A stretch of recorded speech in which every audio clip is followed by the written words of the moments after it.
కన్యా రాశి వారికి 11వ తారీఖు నవంబర్ నెల 2024 నుండి 20వ తారీఖు 11వ నెల 2024 వరకు గోచార ఫలితాలు ఏ విధంగా ఉంటాయి అనేది సశాస్త్రీయమైన పద్ధతిలో మనం తెలుసుకునేటటువంటి ప్రయత్నం చేద్దాము. ఇది కేవలం గోచార ఫలితం మాత్రమే, జాతక ఫలితం కాదు. దీని ప్రభావం చాలా తక్కువగా ఉంటుంది. ఎక్కువ గ్రహాలు ప్రతికూలంగానే ఉంటూ ఉంటాయి. ఈ విషయాలు గతంలో మనం చెప్పుకోవటం జరిగింది. అంచేత ఇందులో ఎక్కువ గ్రహాలు ప్రతికూలంగా ఉన్నాయని కంగారు పడవలసినటువంటి పని లేదు. దానికి పరిష్కారాలు కూడా వెంటనే చెబుతాము, చేసుకోండి.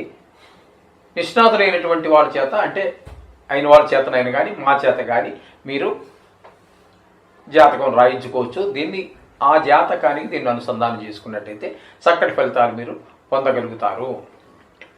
ఇప్పుడు కన్యా రాశి వారికి జన్మంలోనే కేతుగ్రహ సంచారం జరుగుతోందండి. జన్మంలోనే అంటే కన్యా రాశిలోనే కేతుగ్రహ సంచారం ఏమాత్రము కూడా శుభప్రదమైనటువంటి ఫలితాలను ఇవ్వజాలదు. అదేత ఇక్కడ వీళ్ళకి ప్రవర్తనలో కొంచెం చెడు ఆలోచనలు రావటము, చెడు నడవడిక రావటము, అలాగే కొంచెం అనారోగ్యాలు రావటము, కొంచెం విచిత్రమైనటువంటి ప్రవర్తన కలిగి ఉండటము ఇత్యాదివన్నీ కూడా మనకి ఈ జన్మంలో కేతు సంచారం వల్ల కొంచెము ఈ విధమైన ఫలితాలన్నీ కూడా మనకి కనిపిస్తూ ఉంటాయి. ఇక ద్వితీయ తృతీయ స్థానాలలో రవి యొక్క సంచారం జరుగుతోందండి. అంటే ఒక 6 రోజుల పాటు ద్వితీయంలోను, ఒక 4 రోజుల పాటు తృతీయంలోను సంచారం జరుగుతోంది. ద్వితీయ స్థానంలో రవి 6 రోజుల పాటు సంచారం చేసే రోజుల్లో మనకి శుభ ఫలితాలని ఏమాత్రమూ ఇవ్వజాలదు. అక్కడ మనకి కొంచెము ధనము, వాక్కు అంటే మాట కఠినత్వము, అలాగే కుటుంబంలో కొంచెం చికాకులు, అలాగే కొంచెము ఈ అనారోగ్యాలు, ఇవన్నీ కూడా మనకి ద్వితీయ స్థానంలో ఉన్నప్పుడు జరిగేటటువంటి ఫలితాలు. ఇక 4 రోజులు తృతీయ స్థానంలో ఉన్నప్పుడు మాత్రము మనకి రవి యొక్క ప్రవర్తన, రవి యొక్క సంచారం వల్ల మనకి చాలా మంచి, అందరూ సహాయ సహకారాలు అందించటం, మనసా వాచా కర్మణ ఏ పనిలోనైనా సరే వాళ్ళు మనకి సహాయ సహకారాలు అందించడం ఇత్యాదులన్నీ కూడా ఉంటాయి. ఆరోగ్యం కూడా మనకి తృతీయ స్థానంలో ఉన్నప్పుడు చాలా బాగుంటుంది. అలాగే బుధుని యొక్క సంచారం కూడా తృతీయంలో జరుగుతోంది. బుధుని యొక్క సంచారము తృతీయంలో శుభప్రదమైనటువంటి ఫలితాలను ఇవ్వజాలదు.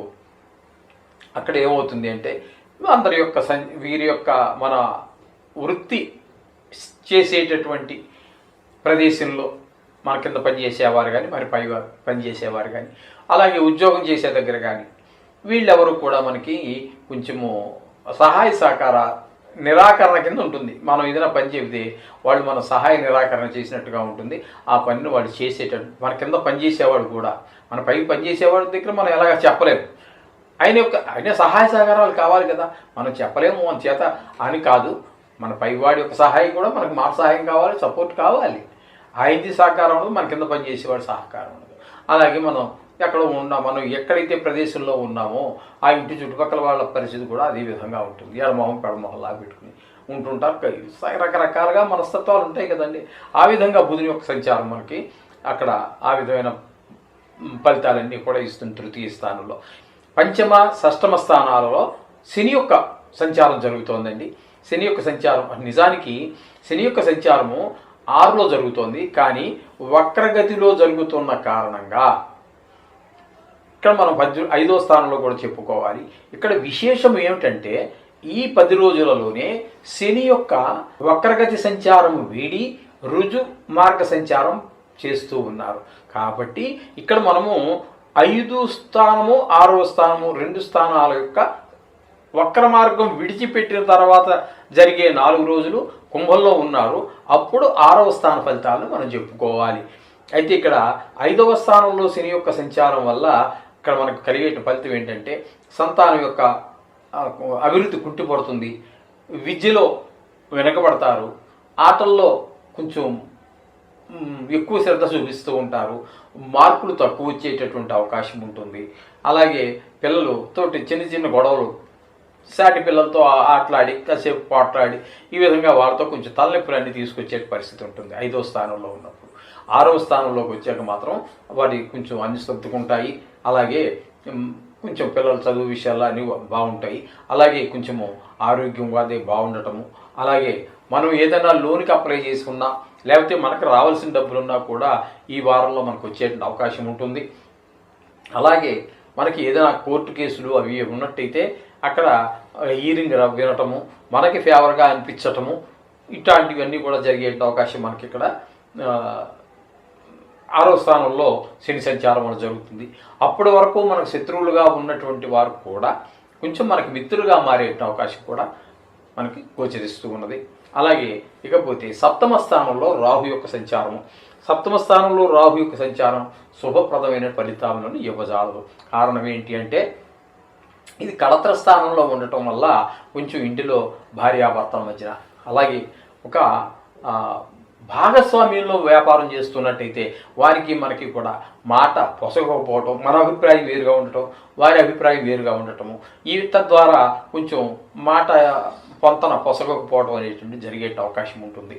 అలాగే కొంచెము ఈ రాహు యొక్క సంచార కాలంలో మనకు అనుకూలంగా లేని ప్రదేశంలో సంచారం చేసేటప్పుడు కొంచెం నీచ జన సహవాసం, అంటే దుష్ట జన సహవాసం అనుకోండి, ఇట్లాంటివి కూడా జరిగే అవకాశం ఉంటుంది.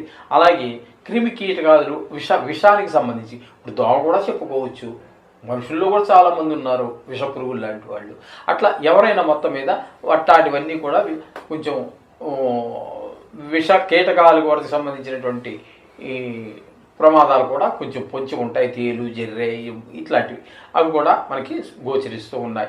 ఇకపోతే 8వ స్థానంలో గురు, నిజానికి కన్యారాశికి భాగ్యస్థానంలో గురు యొక్క సంచారం జరుగుతోంది, అయితే వక్రగతిలో జరుగుతోంది. ఆ వక్రగతి కారణంగా మనం 8వ స్థానం యొక్క ఫలితాలు మనం చెప్పుకుంటున్నాం. 8వ స్థానం యొక్క సంచారంగా మనం చెప్పుకున్నట్టయితే గురుబలం ఈ రాశి వారికి ఈ 10 రోజులు లేనట్టే. గురుబలం ఎప్పుడైతే లేదో ఆదాయం తగ్గుతుంది, అట్లాగే కొంచెము ప్రాణం కొంచెం హాయిగా లేకపోవటము, అలాగే కొంచెం దుఃఖం అదే కొంచెం ఎక్కడో దుర్వార్తలు వినటము, కొంచెం ఒక దుఃఖం కూడా కలిగే అవకాశం ఉంటుంది. అదే దూరం వాళ్ళకైతే మనం చెడు వార్తగా భావిస్తాము. అదే మనకు అయిన వాళ్ళకి కనుక జరిగినట్టయితే ఏం చేస్తామంటే ఒక దుఃఖం వచ్చినట్టే కదా మనకి, ఆ విధంగా దుఃఖం వచ్చే అవకాశాలు కూడా ఉన్నాయి. అలాగే ధన నష్టం వచ్చే అవకాశం ఉంది, ధనకారకుడు కాబట్టి. అలాగే కలహం, అందరితోటి ఏవతో మాట్లాడినా కలహం వచ్చినట్టుగానే ఉంటుంది. కొన్ని సందర్భాల్లో మనకి తలనొప్పులు వచ్చేటి, అంటే పరాభవం వచ్చేటువంటి అవకాశం, అవమానం పొందేటువంటి అవకాశం కూడా మనకి ఈ 8వ స్థానంలో గురు సంచారం వల్ల జరుగుతూ ఉంటుందండి. ఇకపోతే ఏకాదశ స్థానంలో కుజుని యొక్క సంచారం జరుగుతోంది. ఏకాదశ స్థానంలో కుజుని యొక్క సంచారం మాత్రము కొంచెం లాభదాయకమైనటువంటి ఫలితాలనే ఇస్తుంది. ఏకాదశ స్థానంలో ఆయన సంచారం వల్ల లాభం వస్తుంది, సోదరుల యొక్క మనకి కోఆపరేషన్ బాగుంటుంది, డబ్బు మనం ఊహించిన దానికన్నా ఎక్కువ వచ్చే అవకాశం ఉంటుంది. ఏదైనా వ్యవహారం మొదలు పెడితే అందులో మనం నిపుణత్వం కనబడుతూ ఉంటుంది. ఆ విధంగా కొంచెం చక్కటి ఫలితాలన్నీ కూడా లాభస్థానంలో ఉండటం వల్ల మనకి ఈ కుజుని యొక్క ఫలితాలు ఉంటాయి. అలాగే కోపం కూడా ఎక్కువగా కానరాదు. అలాగే రియల్ ఎస్టేట్ వ్యాపారస్తులు, గృహాలు లేదా స్థలాలు అమ్మేటటువంటి వారికి ఈ ఈ ఈ కుజుని యొక్క సంచారం లాభస్థానంలో జరిగేటప్పుడు మనకి చాలా అనుకూలమైనటువంటి ప్రదేశం, లాభాలు వచ్చేటువంటి అవకాశం ఉంటుంది. అలాగే ఇందులో పెట్టుబడి పెట్టేటటువంటి వారు ఎవరైనా ఉన్నట్టయితే కన్యారాశి, అంటే మనకి స్టాక్ మార్కెట్ ఇట్లా అంటారు కదా, వాటిలో చేసినట్టయితే పెట్టుబడి పెట్టినట్టయితే కూడా లాభాలు వచ్చే అవకాశం మనకి ఈ కుజుని వల్ల కలుగుతూ ఉంటుంది. ఈ విధంగా కన్యారాశి వారికి ఈ విధమైన ఫలితాలన్నీ కూడా ఉన్నాయి. అయితే ఇందులో ఎక్కువ కొన్ని గ్రహాలు అనుకూలం, కొన్ని గ్రహాల యొక్క ప్రతికూలత ఉంటుంది. వాటికి మనం చెప్పుకుంటున్నట్టుగా నవగ్రహాలకు సంబంధించినటువంటి వేద మంత్రాలు కానీ, శ్లోకాలు కానీ, బీజాక్షరాలు కానీ, తత్సంబంధమైనటువంటి విష్ణు సహస్రనామం కానీ, లేదా ఈశ్వర అభిషేకం కానీ, సుందరాకాండ పారాయణ కానీ, ఇలా వాటిలో చాలా చెప్పారు పూర్వీకులు పెద్దలందరూ కూడా. వాటిలో ఏ ఒక్కటైనా పాటించండి. మధ్యలో కొన్ని గత సంచికల్లో గత వీడియోలో నేను చెప్పడం జరిగింది. అలాగే జీర్ణమైనటువంటి గుళ్ళు లేదా కట్టి దాన్ని నడపడానికి కష్టపడుతున్నటువంటి భక్తులు కట్టి వదిలేస్తారు, దాన్ని కట్టడం అతనికి కష్టం అవుతుంటుంది. దానికి కావాల్సిన ఖర్చు అంతా పెట్టడానికి రోజు పూలు, పళ్ళు, నైవేద్యాలు, నూనె, దీపం ఇవన్నీ భరించలేని స్థితిలో ఉంటాడు, భక్తితో ఏదో కట్టాడు, కానీ అటువంటి వాటికి వాళ్ళకి సహకరించండి, ఆ గుడికి సేవ చేయండి, మీకు అన్ని సుఫలితాలు జరుగుతాయి. మీరు ఒక గుడి కట్టినట్టు ఎంత సుఫలితాన్ని పొందుతారు. తప్పకుండా మీకు నవగ్రహాలకు పీడే కాకుండా మీకు చక్కటి ఒక గుడి కట్టిన నిర్మాణం చేసినటువంటి ఫలితం కూడా జరుగుతుంది. తద్వారా మోక్షానికి వెళ్ళేటటువంటి మార్గం కూడా సుగమం అవుతుందని తెలియడానికి చాలా సంతోషిస్తున్నాను. ఈ కార్తీక మాసము శివుడికి ఈశ్వరుడికి ఇద్దరికీ కూడా చాలా ప్రీతిపాత్రమైనటువంటిది. నిజానికి శివుడు వేరు, విష్ణువు వేరు కానే కాదు. శివాయ విష్ణు రూపాయ శివరూపాయ విష్ణవే, శివస్య హృదయం విష్ణు విష్ణోచ్య హృదయం శివ అని చెప్పేసి మనకి వేద మంత్రాలు చెప్తున్నాయి. శివుడు వేరు, విష్ణువు వేరు కాదు. ఆయన హృదయంలో ఈయనున్నాడు, ఈయన హృదయంలో ఆయన ఉన్నాడు, వాళ్ళిద్దరూ ఒకటే. యథాంతరం నా పశ్యామి, వాళ్ళిద్దరిని వేరు వేరుగా చూడరాదు అని చెప్పేసి మనకి వేదాలు చెప్తూ ఉన్నాయి. ఇప్పుడు నేను చెప్పిన శ్లోకం ప్రకారం ఆయన వేరు, ఈయన వేరు కాదు. ఒకవేళ విడగొట్టి మీ భావన అలాగే ఉంటే కూడా దానికి కూడా పరిష్కారం మన ఇంటిలోనే, రూపాయి ఖర్చు లేకుండా ఇంటిలో చేసుకునే పూజలోనే ఈ నవగ్రహాలకే కాకుండా అన్ని పరిష్కారాలకి మార్గాలు ఈ పూజల ద్వారా మనకున్నాయి.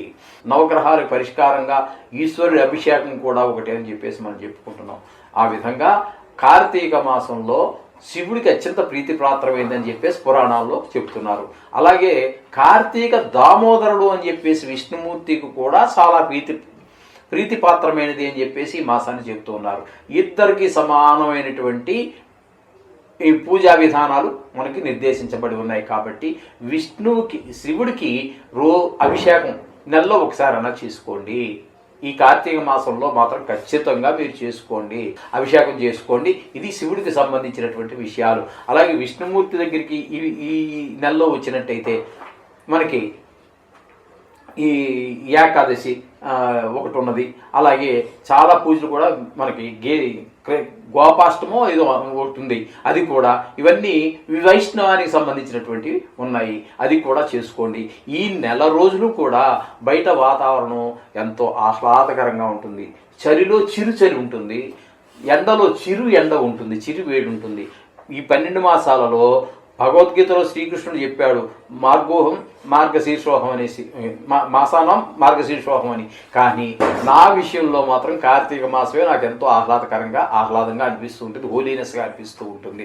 అందుచేత మీరు దామోదరునైనా సరే, శివుడినైనా సరే, మీరు ఇంట్లో రోజు పూజ చేసుకోండి, సాయంత్రం దీపం పెట్టుకోండి. ఇక కార్తీక పౌర్ణమి రోజుకి వచ్చినట్లయితే చాలామంది ఈ నెలలో ఏ రోజైనా సరే 365 ఒత్తులు, 365 రోజులండి సంవత్సరానికి. ఆ రోజు పెట్టినటువంటి ఫలితం రావాలని చెప్పేసి ఆ 365 రోజులకు గాను 365 ఒత్తులు ఆవు నెయ్యితో దీపం పెట్టినట్టయితే ప్రతి నిత్యము అంటే సంవత్సరం పొడుగునా దీపం పెట్టినటువంటి ఫలితం మనకి వస్తుంది అని చెప్పేసి శాస్త్రాలు చెప్పారు. కాబట్టి అక్కడ మీరు ఆ 365 ఒత్తుల్ని శివ సన్నిధిలో కానీ, విష్ణు సన్నిధిలో కానీ, హరిహర క్షేత్రాల్లో ఎక్కడైనా సరే, 2 కలిసి ఉన్న గుళ్ళు కొన్ని ఉంటాయి, అది విడిగా ఇది విడిగా, ఎక్కడైనా సరే మీరు ఈ దీపాన్ని వెలిగించండి. మీ రోజు దీపం పెట్టి ప్రార్థించినటువంటి ఆ పుణ్యాన్ని మనం ప్రసాదించు తండ్రి అని ప్రార్థించండి. అలాగే ఇంట్లో ఇవన్నీ కొత్తవేమీ లేదండి. 365 ఒత్తులు, కొంచెం నెయ్యి చొక్క, దీనికి ఏముందండి. అలాగే ఈ నవగ్రహాలకు సంబంధించినటువంటి సమస్త దోషాలు పరిహారం చేయమని చెప్పేసి ప్రార్థించినట్టయితే మీకు చాలా చక్కటి ఫలితాలన్నీ కూడా ఈ కార్తీక మాసంలో మీరు పొందగలుగుతారు. ఇది మాత్రం మీరందరూ గమనించండి. దైవభక్తిని పెంచుకోండి. దైవభక్తి పెంచుకుంటే పాపభీతి తగ్గిపోవడం కూడా కాదు, పోతుంది. ఆ విధంగా మీరు ముందుకు వెళ్ళొచ్చు. మీరు అన్ని గ్రహాల యొక్క దుష్ప్రభావాల నుంచి కూడా తప్పించుకొని ఆనందమయమైనటువంటి జీవితాన్ని, ఆహ్లాదకరమైన జీవితాన్ని, ఆనందమయమైనటువంటి జీవితాన్ని పొంది సుఖశాంతులతో వర్ధిల్లుతారు.